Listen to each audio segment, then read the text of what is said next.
for tuning into Psychology Lately, where we take therapies and apply them to different cases all over the world. We try to assist people to get through their problems through therapy, and we always have a special guest. Today, our special guest is Helga. Helga is a German American, struggling with feelings of isolation, depression, feelings of worthlessness, and suicide. Helga has been institutionalized before, but now is on an outpatient basis treatment. Helga has issues that may stem from moving from Germany in her late teens and never really feeling a sense of belonging. Also, Helga may be affected by her culture in Germany conflicting with the culture in America. The type of therapy that I have chosen to use today is existential therapy. I chose existential therapy because I feel like this type of therapy was born from clients searching for meaning in their subjective worlds. Helga is struggling with depression, thoughts of suicide, and worthlessness, which I believe derives from a lack of meaning within her subjective world. This therapy focuses on being self-aware and the tensions between responsibility and freedom. I want to make sure that Helga knows that she can take charge of her own life.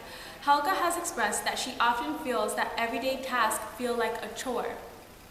I believe that isolation fosters depression. This therapy will focus on establishing meaningful relationships, which Helga has expressed she has had trouble doing. I believe by finding herself and her self-worth, she's going to be able to effectively, eventually communicate with other people. Many depression problems may also derive from anxiety issues that are unresolved.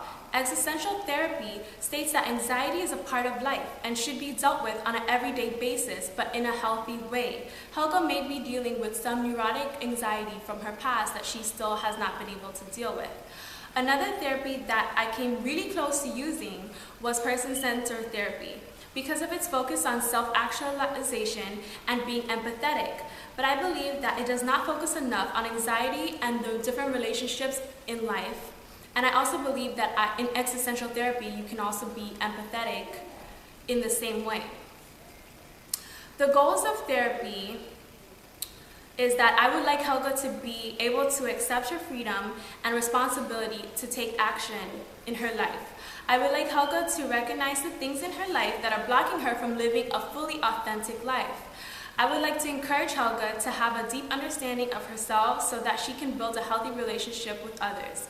Most of all, I would like Helga to find her own subjective meaning of life, searching deep within herself to find a meaning within her own life. The techniques I would like to incorporate is techniques from other models, since existential analysis does not focus on technique as much as other types of therapy. However, I will still be pushing the clients to understand and accept themselves and live a fully authentic life. I will be sure to be a present therapist who's empathetic and relate to the core of it. I'm Dr. Diaz. Thank you for joining us today. As I stated before, we have a woman by the name of Helga who has agreed to take part in a televised therapy session with us today, hoping to find some clarity and a little background on her is that she's a woman in her 40s, recently divorced from her husband, has previously suffered from severe depression, and has attempted suicide. Helga is from Germany, and Helga has moved from Germany. At what age did you move from Germany? I came here in my late teens, so I've been basically in the United States for about 30 years. Right, so was it hard moving in that time from Germany to such a different country, especially in your late teens when you're going through so many different changes, hormonal changes, and finding who you are? Did that affect you, you feel like? Yes, it did, because I felt like an outsider coming here because I'm from Germany. Right. And I didn't speak English. I didn't make any friends actually in high school, so I didn't get to experience anything. I was very lonely. I was always eating lunch by myself. Kids would make fun of me, of my accent, or where I'm from. Kids can be really cruel. And yes. Since you've left Germany, do you feel like the isolation that you felt in high school and moving to America, do you feel like that had an effect on your future relationships and your outlook on life? Yes, I feel like it did because I didn't have anybody to talk to. My parents actually stayed in Germany, Right. and they would just send me money to be here, but I had nobody to talk to, and I felt depressed because I was just so alone and not confident. Right. Would you say that that's when your depression started? Yes, I believe that's when it started, because especially like you said, at this age, it was so difficult in a new country, and Right. it's hard to develop from. Right. You're separated from your husband, but I would think that a husband would be your first, especially when you first met, your source of first intimate relationship. I know you guys met when you were young. Was that sort of a good relationship for you? Well, when we met, it was way older than me. He's 10 years Oh, older wow. than me, and I was really young. But it was an accomplished man who I felt like could help me, because my parents actually stopped helping me when I turned 18. Right. So I had to rely on somebody, and I felt like it could be that way out. Somebody who could really Like support help me you. and support me. And I was hoping it would actually become someone I can trust. And Right. Sort of like a savior or. yes, exactly. Okay, I understand. So do you think that kind of dynamic of a relationship, him being the supporter or your savior, kind of affected your position in the relationship and how you felt in the relationship? I believe so, because I was so young and he was the one actually providing. Right. I was basically just a housewife. I just did what I felt like was the right thing to do. Right. But I never took time to think for myself. I was just doing what felt like was right, to thank him for providing for me.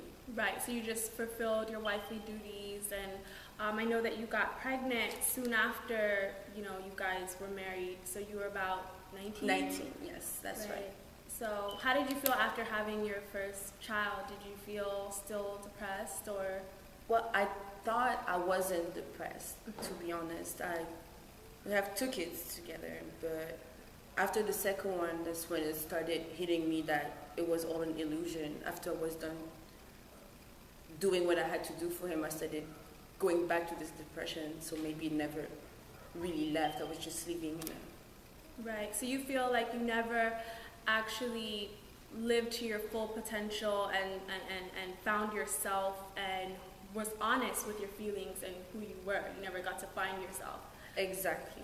I felt like I was just trying to please everybody else, and I basically got depressed again, which is I wouldn't want to wake up anymore. I would stay in bed. I wouldn't want to take my kids anywhere. I wouldn't play. I wouldn't smile. I just felt depressed. Right. So do you feel like? Oh shit. Let's see. I do an institution. Oh, okay. So do you feel like after you went to the institution, you were institutionalized? Was that around, tell me what happened with your husband? How did your kids get taken away? Because I know that you haven't seen them for a while, and how that had an effect on you and how they got taken away and what happened after the institution. But basically, it was my husband actually made me realize that I was depressed. I knew I wasn't doing anything, but I didn't realize that I was no longer, I guess, myself, or what he thought I was, what I thought I was. But so basically, he couldn't take it anymore and made me realize that I had a problem, and he got custody of my children. And that's when it hit me that I really had a problem and actually needed to get help from somebody. Right, so that's when you went to the institution. And you've been out for a year now. Do you feel like you've gotten better in any way? Do you feel like the depression has...